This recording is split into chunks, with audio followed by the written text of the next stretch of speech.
최근 사채업자의 불법 추심에 시달리던 30대 싱글맘이 숨진 채 발견된 사건이 뒤늦게 알려져서 지금 논란이 큽니다.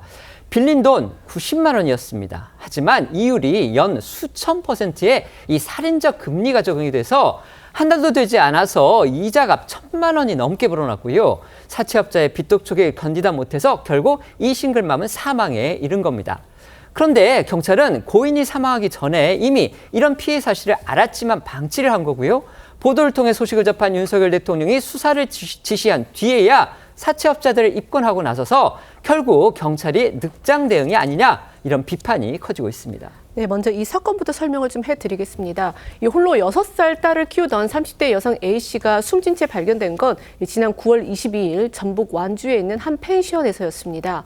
이 서울 성북구에서 성매매 종사를 했던 A씨는요, 지난 8월 생활고에 시달리자 사채업자들에게서 90만 원을 이 연이율 수천 %대에 빌렸고, 이 90만 원은요, 한 달도 되지 않아서 1,000만 원 넘게 불어났습니다.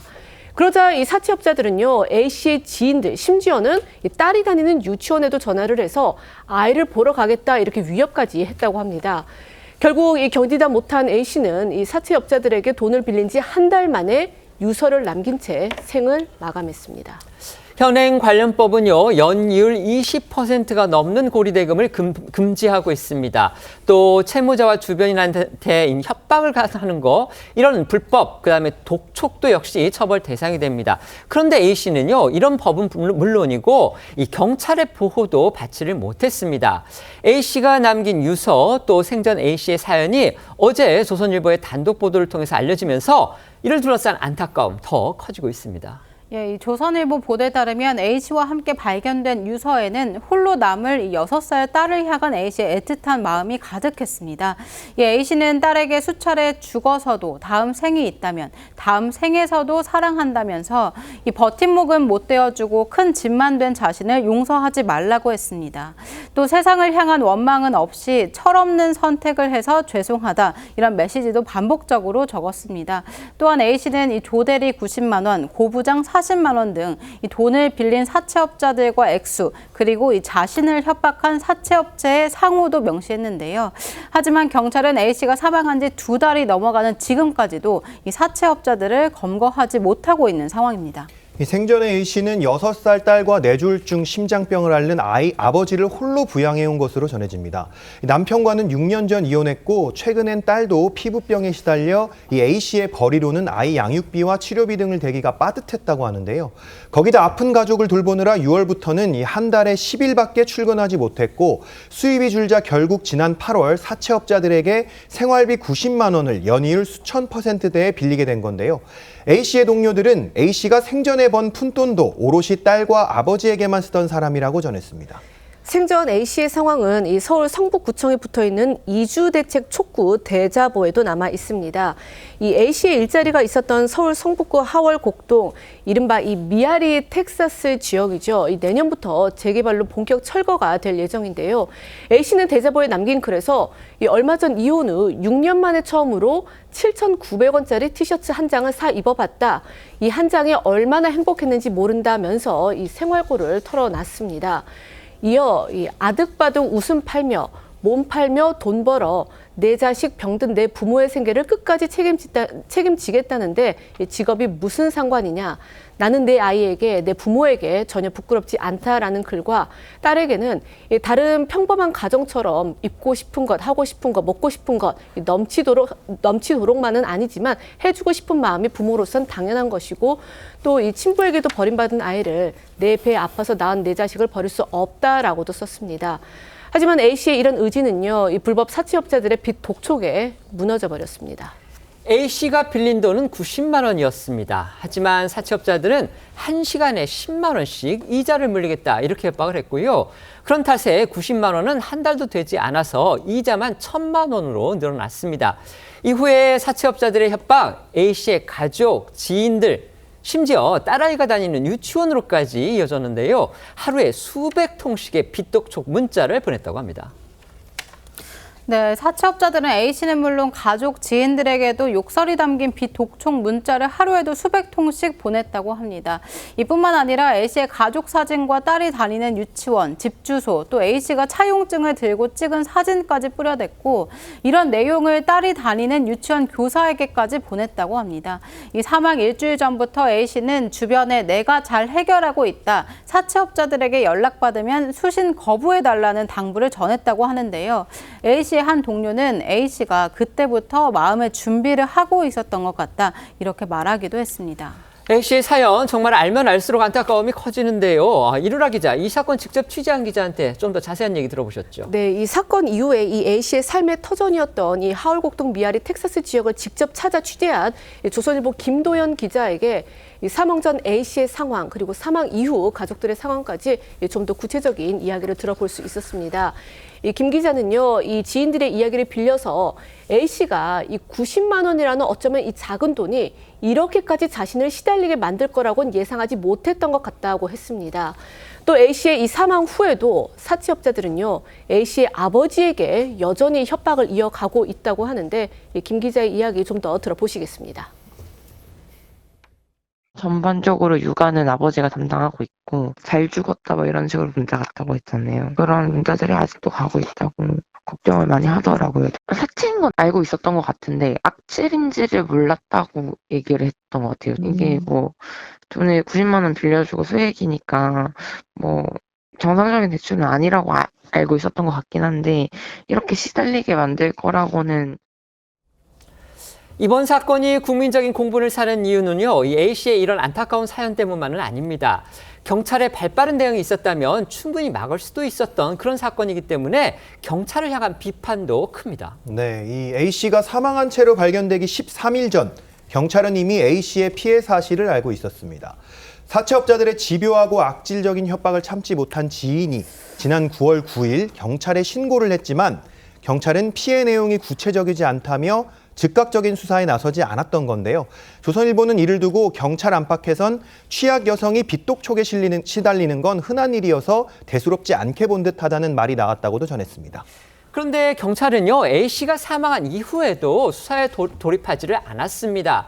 경찰의 수사에 나선 시점, 대통령의 지시가 나온 뒤였습니다. 네, 이 A씨의 사망이 언론 보도를 통해서 알려진 직후 윤석열 대통령은 이 뉴스를 접하고 분노하지 않을 수 없었다며 이 검찰과 경찰에게 수사 역량을 총동원해 이 서민의 삶을 무너뜨리는 악질적인 범죄인 이 불법 채권 추심을 뿌리 뽑으라 이렇게 지시를 했습니다. 그리고 당일 이 경찰은 즉각 이 사채업자들의 입건, 그러니까 이제 사건을 접수하고 정식 수사를 시작을 했는데요.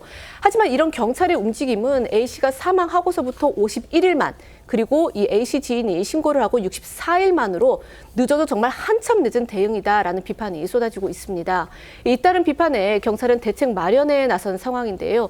우종수 이 경찰청 국가수사본부장은 어제 열린 기자간담회에서 앞으로 이 불법 추심 사건을 신속하게 접수해 배당하기로 했다며 이번 주 중 이 피해자 보호 조치를 포함한 추가 지시와 교육을 실시할 것이라고 밝혔습니다. 경찰 수사가 시작이 됐지만요, 아직까지 사채업자들은 검거되지 않고 있는 상황입니다.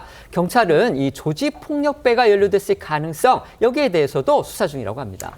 예, 조선일보에 따르면 경찰은 A씨의 사건이 조직폭력배가 가담한 이 불법 대부업체의 범행의 가능성이 높다고 보고 있는 것으로 전해집니다.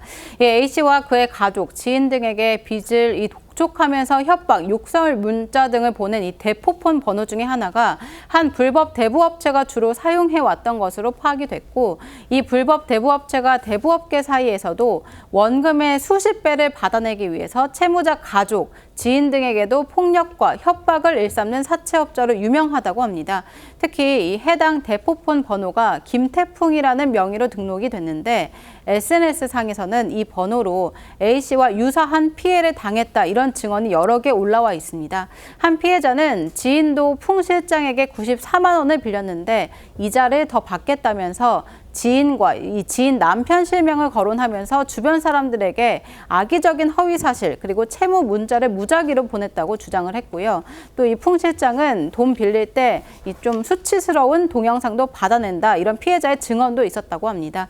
이에 대해 한 경찰 관계자는 A씨가 당한 범행은 전형적인 불법 사금융 범죄단체 조직의 운영 수법이라면서 총책 밑에 전화팀, 이 대포통장 및 휴대폰 관리, 현금 인출 수거 전달팀 등 이 비대면 점조직 형태로 운영이 돼서 윗선 추적이 쉽지 않다 이렇게 설명을 했습니다. 실제 A씨에게 빚 독촉 전화를 해왔던 번호 중에 상당수 대포폰이었고 이 경찰 추적으로 피할 목적으로 현재는 번호 계약이 해지된 상태로 알려졌습니다. 관련해서 이 또 다른 불법 추심 피해자들의 이야기도 들어보겠습니다.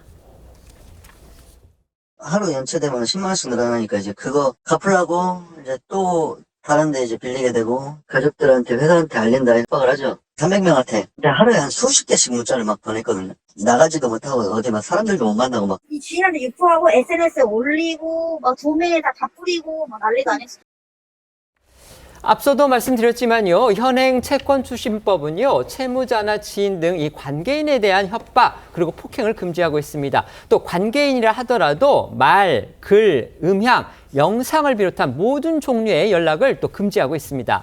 이걸 어길 경우에는요, 5년 이하의 징역 또는 5천만 원 이하의 벌금형에 처하게 되는데요.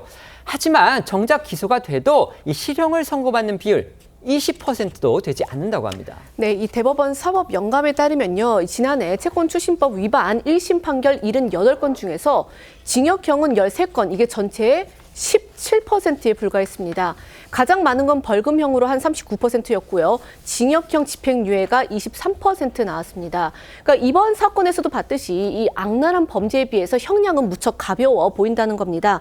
이렇다 보니까 이 불법 사금융이 활기를 치고 그에 따라서 이제 피해가 점점 더 늘어날 수밖에 없는데 올해 10월까지 이 경찰이 인지한 불법 사금융 이 피해는요, 총 2,789건입니다. 이거는 작년 같은 기간 1,675건이었는데 그것보다 58%나 늘어난 상황입니다. 전문가들은 이번 이 A씨 사건 역시 이 법정 최고 이자율을 연 20%를 규정한 이자 제한법을 비롯해서 이 채권 추심법 등 현행법에 대한 솜방망이 처벌이 원인이다 이렇게 지적하고 있습니다. 사채업자들의 불법 빚 독촉을 견디다 못해서 사망한 A씨 사건이 사회적인 공분을 일으키고 있습니다. 대통령까지 직접 나서서 엄정 대응하라고 지금 지시를 했고요. 그런데 이 경찰의 늑장 대응도 비판을 받아야겠지만 범죄의 악랄성에 비해서 실제 이제 재판에 갈 경우에 좀 형량이 가벼운 거 이것도 문제라는 지적이 나오고 있습니다. 마침 두 패널 모두 다 변호사분들이시기 때문에 이 문제에 관해서 의견 여쭤보겠습니다. 말씀해 주시죠. 그러니까 법정형으로는 그렇게 가볍지 않게 정하고 있는 건 맞습니다. 5년의 징역의 벌금형이 있으니까요. 그리고 대법원 양형위원회 양형 기준에 의하더라도 실제 가중, 감경 다 하더라도 다 상한이 그 징역형이 돼 있습니까? 벌금형이 나오진 않고 있어요. 그런데 실제 최근에 나온 하급심 판례를 보면 이 채권 추심법 위반의 경우에 대부분 이 벌금형이 나옵니다. 근데 관련해서 이 채권 추심법 위반에 대부업법이라든가 또 이자 제한법 위반이 같이 경합된 경우에만 실형이 되더라고요. 그러니까 통상 법원에서는 채권 추심법 위반 중에 이렇게 제3자에 대한 추심 압박이라든가 야간의 추심이라든가 이렇게 금지하고 있는 행위를 하는 정도는 통상 벌금형을 보는 기준이 있는 것 같습니다. 그게 혹시 그래서 그런 건 아닌가요? 그러니까 이제 추심업자가 따로 있고 그다음에 대부업자가 따로 있는데 지금 말씀하신 거에 따르면은 돈을 빌려줘서 악덕 사채 고리업자가 직접 추심까지 나설 경우에는 징역형으로 가는데 네, 맞습니다. 이제 추심만 맡아서 이른바 이제 독촉하고 괴롭히는 사람 그거에 대해서는 형이 좀 약한 것 같다. 지금 그 말씀이신 예, 거죠? 맞습니다. 네네. 추심만 전문적으로 하는 경우에 네네. 약하고 네네. 그 추심이 이 사안같이 네네. 등록되지 않은 대법을 통해서 초고율 이자를 받는 행위까지 결부되는 경우에는 징역형이 됩니다. 만약 이 사건이 체포가 돼서 기소가 된다면 이 사안의 경우는 징역형이 될 가능성은 있는데 근데 이제 전체 이 사건의 본질적인 측면을 보면 추심행위 자체로 인해서 느끼는 압박 그걸로 인해서 사실은 이 목숨을 끊는 극단적 선택하는 경우가 이 사례가 아닌 경우에도 많이 나오고 있습니다. 그런 것까지 종합해 보면 채권 추심법상의 양형 기준만큼의 엄격한 법 적용도 필요해 보입니다. 네, 그러니까 결국 수사기관도 그렇고 결국은 이제 법원도 그렇고 뭔가 좀 인식을 달리해야 된다. 지금 이런 주장을 하신 것 같습니다. 있습니다. 공감하십니까? 맞습니다. 수사기관의 보다 적극적인 수사 그리고 법원의 양형기준 상향 적용까지도 필요할 것으로 보이는데요. 저는 더 나아가서 이 돌아가신 A씨의 사연을 들으면서 참 가슴이 먹먹하고 우리 정치권이 여야를 막론하고 돌아가신 분께 참 미안하고 죄송해야 된다고 생각합니다. 그러면서 할 일을 찾아서 빨리 하는 것이 중요하다고 생각을 하거든요. 사실 당정이 지난 9월 11일에 이 불법 사금융에 대한 처벌 강화 등의 방안을 내놓은 것이 있습니다. 그래서 뭐 인신매매라든가 성착취라든가 그런 것이 결부된 대부 계약은 다 무효화해서 원금까지도 무효로 하고 또 불법 사금융에 대한 처벌을 강화하는 그런 방안들도 내놨었는데요. 그때만 해도 언론이 뭐라고 보도를 했냐면 9월 당시에 다음 달이면은 여야가 합의해서 통과할 것으로 보인다. 라고 했었습니다. 그런데 지금 오늘 기준으로 국회에 대부업법 개정안은 19개, 채권 추심의 공정화에 관한 법률은 개정안이 1개 이렇게 해서 총 20개가 올라가 있습니다만은 22대 국회에서 아직까지 통과된 것이 단 하나도 없습니다. 특히 다수당인 민주당이 이런 부분 좀 뼈아프게 여기고 정말로 민생을 챙긴다면 이런 부분부터 서둘러서 처리에 동참해 줄 것을 당부드립니다. 여야 민생협의체라는 거 가동하기로 했는데 그러고 보니까 그거 어디로 갔죠? 그 협의체에서 이런 법부터 빨리 통과시켜야 하지 않을까 그런 생각도 듭니다.